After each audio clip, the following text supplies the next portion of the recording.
often when the clocks change, have you discovered that you've missed an appointment because your clock has changed and other people haven't?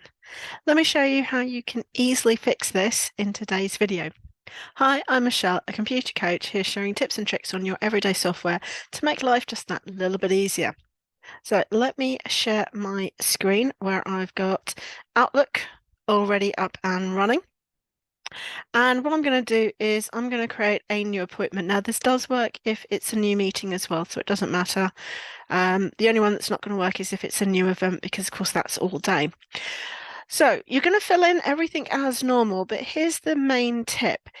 You'll notice that where you've got the start and end time, you've got the day and the time, but then if you notice how you've actually got the location or the zone, as you click on there, you can see that whatever is your home time zone is the default, but you can change that to whatever you want. So I tend to deal a lot with America.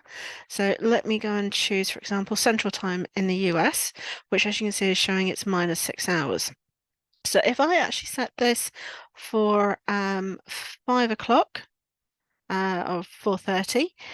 Yes, I know it's a Sunday, but we're not going to worry about that. So chat with team. And you'll see because it's set as 4:30 p.m. Central Time, as soon as I save and close it, if I now scroll down, you can see it's actually put it at the equivalent time here in the UK. So that's actually 11:30. 10:30, sorry, till 11.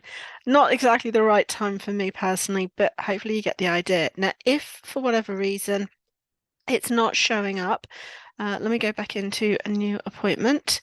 It's actually this option here called Timezones. If I take the tick out, you can see that hides it. And all I need to do is simply just add that tick back in again to show the time zone. So especially when you've got times are changing, when either it's going to fall back or spring forward for the relevant time zones, make sure that you actually do that. Certainly when you're dealing with an international meeting or a meeting with international colleagues, so that when it changes, you're not caught out and miss your meeting.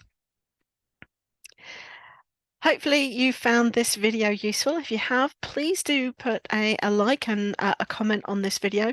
It really does help the channel. And if you'd like to be notified as more useful videos like this are released, then remember to subscribe and hit that bell for the notifications to take into account.